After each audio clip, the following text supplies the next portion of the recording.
Welcome back to the course on English varieties. Today I will talk about the dialect diversity in the UK. There is a common belief that Britain is the country where every village has its own dialect. However, this belief has long been challenged by the constant public discussion that regional dialects are dying out and they are replaced by the standard version of the language. Joan Beale, an English scholar, in her book An Introduction to Regional Englishes, states that reports of traditional dialects struggling to survive are commonplace. According to the scholar, alarmist discussions have been around since the 19th century. She quotes Joseph Wright, who in the preface of his English dialect grammar, published in 1905, wrote the following: "There can be no doubt that pure dialect speech is rapidly disappearing, even in country districts, owing to the spread of education and to modern facilities of intercommunication." Wright's work was part of the efforts to preserve and record rural dialects. This laborious task was initiated by the English Dialect Society, founded in 1873. The society strived to get together enough pure dialect material before the English dialects were to disappear. Now it is the 21st century and the courses on English dialects are apparently being taught. Admittedly, it cannot be denied that there is extensive evidence for the change leading to loss of distinctiveness in dialects. Due to the spread of education and increased mobility in recent years, British dialects have leveled. This fact is best illustrated with the help of the data collected over the last 70 years. In the 1950s, under the direction of Professor Harold Orton, linguists conducted a massive survey of English dialects. They used the traditional method of dialectology and got quite perfect linguistic atlases of the country.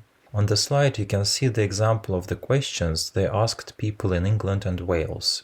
Apparently, there were 10 different options to name a simple object as a splinter.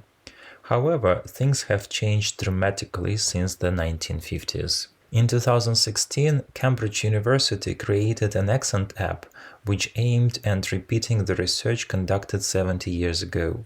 People from across the country answered the survey through the app, which asked them to specify how they said certain words, like scone, and how they referred to certain things, like a splinter.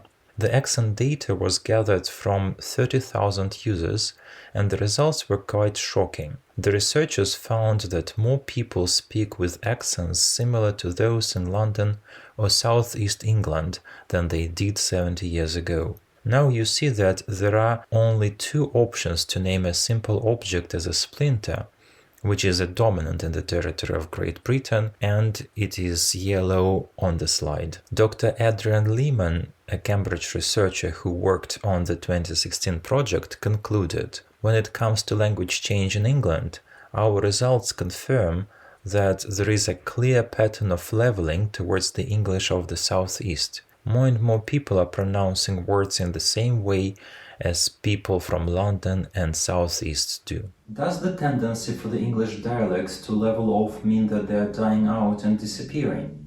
Joan Beale states that what was happening to traditional dialects of the English language at various points of history was not the loss of dialects so much as change, leading to the formation of new dialects. For example, in the 19th century, due to the spread of education and the increase in mobility caused by the advances in transportation, rural dialects disappeared.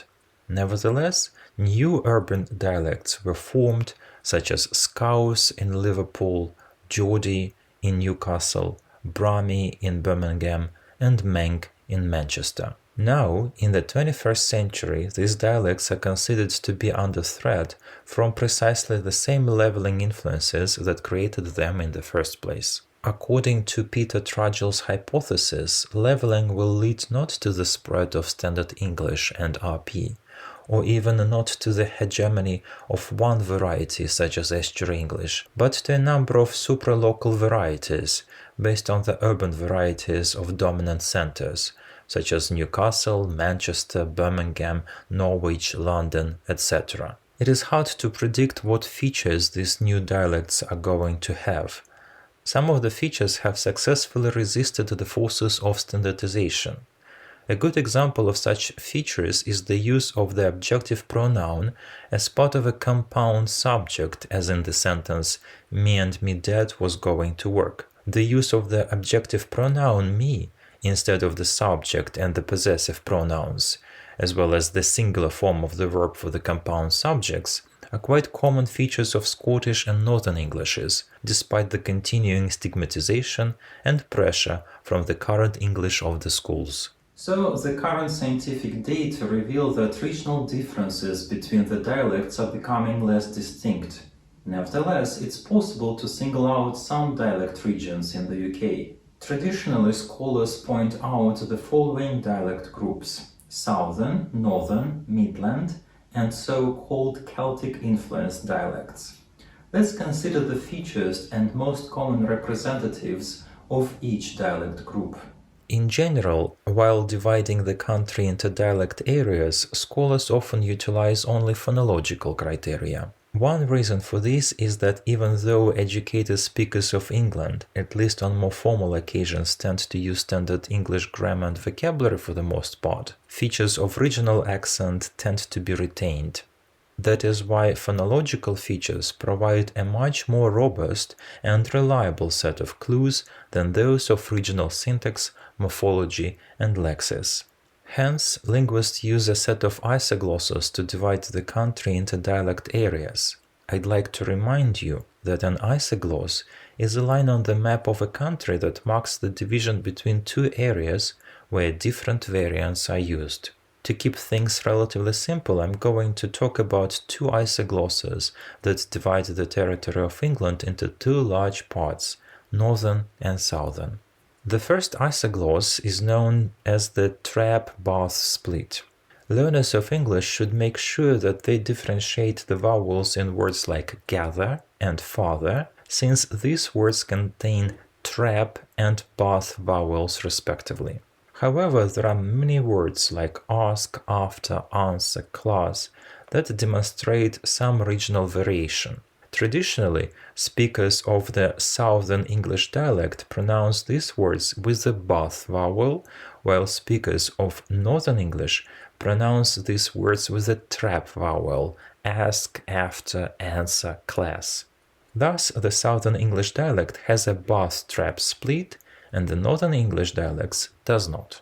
The second isogloss that is used to differentiate the Southern and Northern English dialects is called the foot-strut split, and also involves the pronunciation of two vowels. Initially, the foot vowel, short u, was omnipresent in many words. For instance, such words as cut, cup, dust, 100, jump, mud, number, run were pronounced with the short u sound in Shakespeare's time. The foot-strut split changed u to a in hundreds of such words. This change happened mainly in the southern parts of England. That is why the Northern English dialect preserved a more archaic phonological feature, since it lacks foot-strut split. It should be noted that in the south, some words, a rather small number, still have the short u vowel, for example, bush, full, put. The sound changes that constitute the two splits had occurred in the south by the 18th century. Now they are mainly used to divide England into two dialect areas. As it is seen from the history of the two splits, the Northern English dialect is characterized by the presence of older variants of pronunciation featuring in early modern English. In fact, there is a tendency to believe that Northern English dialects strongly reflect the influence of the Old Norse language, since the territory of the northern counties was subject to Viking invasion. Apart from the trap, bath, and foot-strut splits mentioned above, there are some other phonological features the Northern English dialect has. They are presented on the slide. However, it should be noted that these phonological variations demonstrate a great deal of fluctuation, not only within the territory of the North, but within the dialects of individuals. Even though I've mentioned a couple of features characteristic of Northern English dialects, It would be wrong to assume that they are universal for all Northern English speakers. Accents in the north of England differ greatly depending on the geographical location. Although the distance between Manchester and Liverpool, for instance, is about 50 kilometers, it's enough to notice a distinguishing difference between the ways people speak in these areas. The same is true for the Northern English dialects. In general, Southern British English is defined by some scholars as a regional variety spoken across the south of England, from East Anglia and Kent in the east to Devon and Cornwall in the southwest. However, this dialect area of England is far from being homogeneous. For the sake of time, I'm going to concentrate only on two distinct southern dialects, namely Cockney and Estuary English. Cockney is a dialect of the English language traditionally spoken by working-class Londoners. Cockney is also often used to refer to anyone from London, in particular from the East End. It is difficult to localize Cockney as a regional dialect nowadays, mostly due to migration. But according to the most traditional definition, a true Cockney is anyone born within the sound of the bells of St. Mary-le-Bow Church in London. Cockney as a dialect has received a lot of publicity in the works of literature and scholarly research. In early works on Cockney, the characteristic features of this dialect were often described as faults in pronunciation. Hence, they were highly stigmatized by the society. The most well-known feature of Cockney, that was first marked by the scholars in the 18th century, is H dropping. The letter H is most often silent. Thus, happy is pronounced as appy. This feature is present in several other English dialects, but even nowadays it is seen as a feature of uneducated speech. Another well-established phonological feature of Cockney dialect is th replacement. The interdental fricatives th and th are replaced with labiodental fricatives f and v respectively. Thus, the words thought and these are pronounced as fought and these in Cockney. One more feature that Cockney is well known for is the use of a glottal stop as an alternative to several plosive consonants in certain positions. The alveolar plosive t is substituted with a glottal stop before another consonant or a weak vowel. For example, water will be pronounced as water or Scotland instead of Scotland. Although it has quite distinctive phonological features, Cockney as a dialect is most notable for its argot, or coded language, which was born out of rhyming slang. There are as many as 150 terms that are recognized instantly by any rhyming slang user. For example, the phrase use your loaf, meaning use your head, is derived from the rhyming phrase loaf of bread. That phrase is just one part of London's rhyming slang tradition that can be traced to the East End. The tradition is thought to have started in the mid-19th century as a code by which either criminals confused the police or salesmen compared notes with each other beyond the understanding of their customers. The manner in which Cockney rhyming slang is created may be best explained through examples. I'm going upstairs becomes I'm going up the apples. Apples is part of the phrase apples and pears, which rhymes with stairs, and pears is then dropped. In this example, a word is replaced with a phrase that ends in a rhyming word, and that rhyming word is then dropped. Likewise, wig becomes syrup, from syrup of figs, and wife becomes trouble, from trouble and strife. Another well-known South English variety is Estuary English. The term Estuary English was coined and defined in 1984 by David Roswan. According to the scholar, the heartland of this English variety lies by the bank of the River Thames and its estuary. Roswan described Estuary English as a variety of modified regional speech. It is a mixture of non-regional and local Southeastern English pronunciation and intonation. If one imagines a continuum with RP and London speech Cockney at either end, Estuary English speakers are to be found grouped in the middle ground. As for the speakers of Estuary English, Rose Warne claimed that these are mostly young privileged people who are very likely to be influential in the future. He also argues that Estuary English is very attractive for many people, since it gives a middle ground between all types of RP on one side and regional varieties on the other. People understand that general RP is no longer perceived as a neutral accent in many circles. They are also aware that conservative RP can arouse hostility. Thus, Estuary English, according to the scholar, unconsciously improved their pronunciation towards RP to gain higher status, but preserve their linguistic identity at the same time. There is little sufficient linguistic evidence to classify Estuary English as a dialect, with the variation not only in pronunciation, but also in vocabulary and grammar. For example, the lexical features of Estuary English are often described as the usage of cheers instead of thank you or goodbye, and there you go instead of here you are, or an excessive use of basically as a gap filler.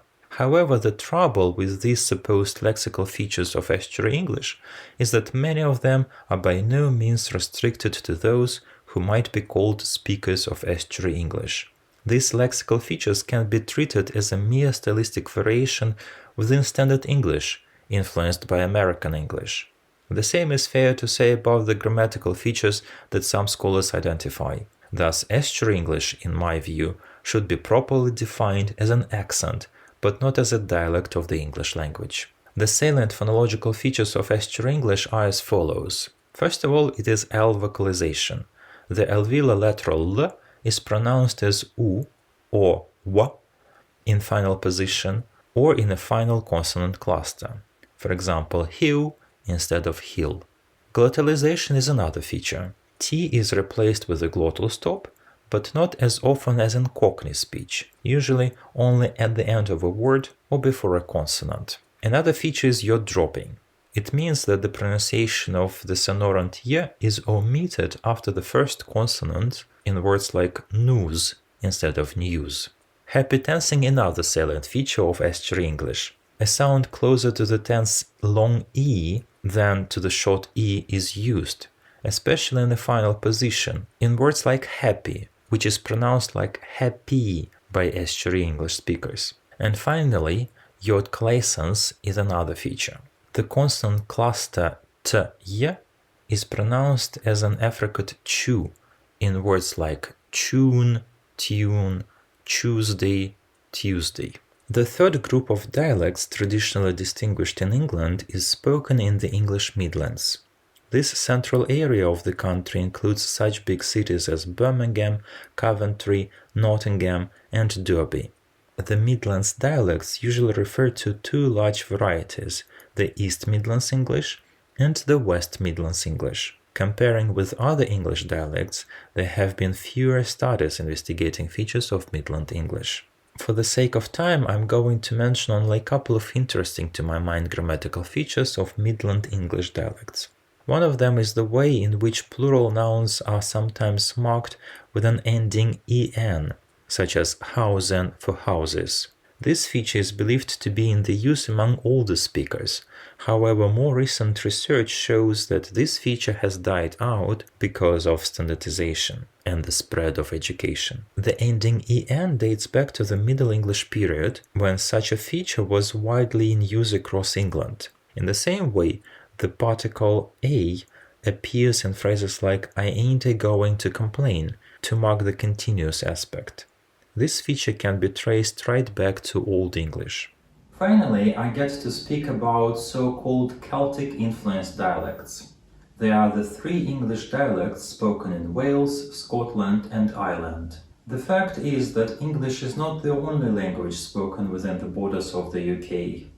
Even before Angles, Saxons, and Jutes settled on the British Isles, Celtic languages had already been spoken there.